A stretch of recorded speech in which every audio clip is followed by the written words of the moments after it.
Hey everyone, today we're going to do a pick a card to assess your soul's energy, masculine and feminine. We've got two piles here, monkey on the left and the rabbit on the right, and I will be using the legendary Ladies Goddess deck by Anne Shen to represent the feminine energy aspect, and the Gods and Titans by Stacy DeMarco for the masculine. So this is not about genitalia. This is your soul's energy. All right. Go ahead and focus on the two piles. I will timestamp them below. I'll give you a minute here to do that. Focus on them.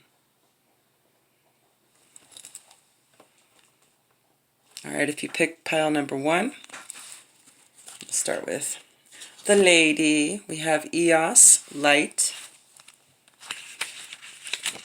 origin Greek.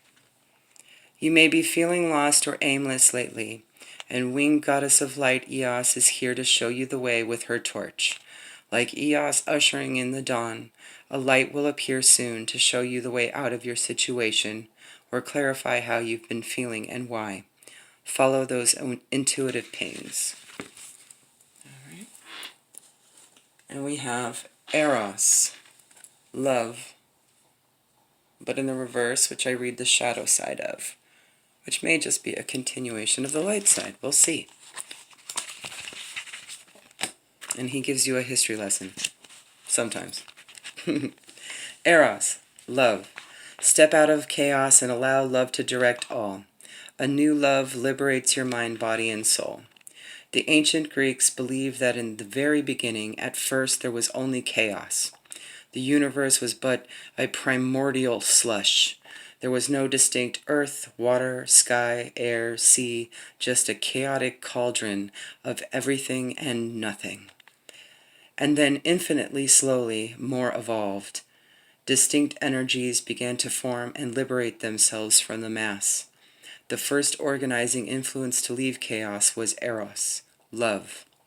So before any other element, earth, sky, or even water, love came forth first. Not the chubby, cute cherub of later Christian times was Eros, but a fully fledged, virile, and powerful god of love. In his true form, a stunningly desirable man. He was responsible for the lust and ardor of love, as well as the responsibilities, like trust, that come hand in hand with it. In the richly layered story of Psyche and Eros, we learn that true love demands total honesty and open-heartedness. Before Psyche married, she was told that she would have a perfect husband, beautiful in form, yet would never actually set eyes upon him. She married this mysterious man, and they would make love in the dark, share stories in the night. She would kiss him and care for him, yet not see him. She felt content and very happy with her choice. She met with her sisters after a time, and they convinced her that her husband was indeed a monster, ugly as a demon, and twice as evil. And this is why he would not show himself to her. Fraught with doubt that night, as her husband slept, she dared light a candle. The soft light revealed the exquisite form of Eros himself. Eros awoke as a drip of wax from the candle fell onto his skin, and devastated with disappointment, he left Psyche. With complete intimate love comes trust, and ultimately the rewards of this are immeasurable. Call upon Eros when you wish to step out of your own personal chaos and organize your life with love. This mighty God will help bring in love, build trust in existing relationships, and if you dare, prize an open heart damaged by love's lust. With love also must come forgiveness, and this is hard to do when compounded by love's extreme emotions. Eros left. Happily, though, Psyche earned back his trust, and they were reunited. In his form as Eleutheros, the liberator, he is useful for his assistance with freeing oneself from negative beliefs about sex and past sexual trauma. The shadow side of this card: it's easy to see the downsides of being addicted to love from the outside, but from the inside, the thrill of the chase, the flush of hormones, the rush of adrenaline, the ecstasy of sex itself can all combine to form a powerful addiction. Love is a wonderful thing, but too much addictive love is not. While love can be liberating, it can also cage us. The temptation to misuse the hold we have over others in love relationships can be ever present if we are not truly aligned with ourself in our highest form. Okay, if you picked pile number 2, you have Nyai Laurel Kudal, Transcendence. Let me fix that, there you go. Origin, Indonesian. Mermaid goddess Nyai Laurel Kudal is guiding you through this next stage of your life. So get ready to overcome, transform, and transcend. As always, you have to be the one to make the effort, so start dreaming big.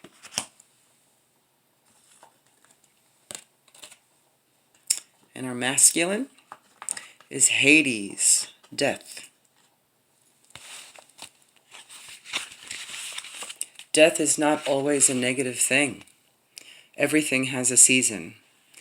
Leave behind what you no longer need.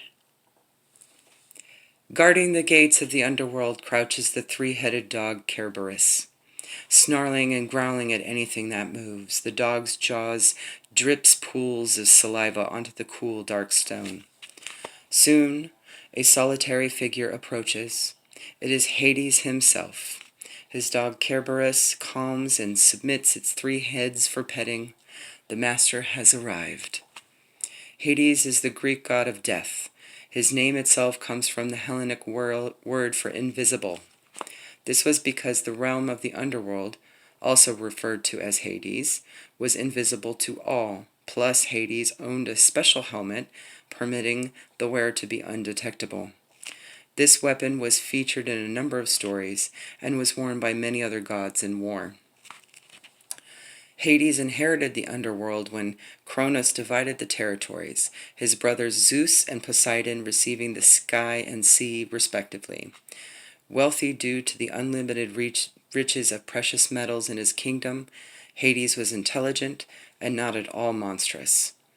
Although feared by man naturally, Hades was not a particularly nasty god, and looked for love, like his brothers.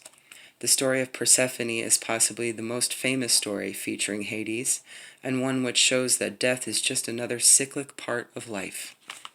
Hades fell in love with Zeus's and Demeter's daughter, Persephone, and Zeus promised Hades her hand in marriage. Unfortunately, he does not tell the woman this, and as it turns out, they do not agree. In his frustration, Hades kidnaps her. Taking her down deep to his dark domain, he tries to woo her. Demeter, goddess of agriculture, and ever the loving mother, searches the world for her daughter, and in her grief stops facilitating the growth and production of all food and plants. Everything dies, and man begins to starve. Meanwhile, Hades offers Persephone a pomegranate. This is the fruit of death, and anyone who eats of this fruit must stay in Hades. By this time, the gods have figured out that Hades has Persephone, and Zeus asks for her release. However, Persephone has partaken of the 6 seeds of the fruit, so Hades has to claim her. Demeter and Hades negotiate that Persephone will live 6 months of the year with Hades, and 6 months with Demeter. So every 6 months the earth dies back, and Hades claims the season winter and his bride. Should Hades come forth, this does not normally signify a physical death. An ending or a leaving behind is more likely, and this is not always a negative thing. Everything has a lifespan, in particular ideas, beliefs, and fears that have passed their expiry date. Sometimes in order for growth to occur, death must too. There you go, guys. Have a good one.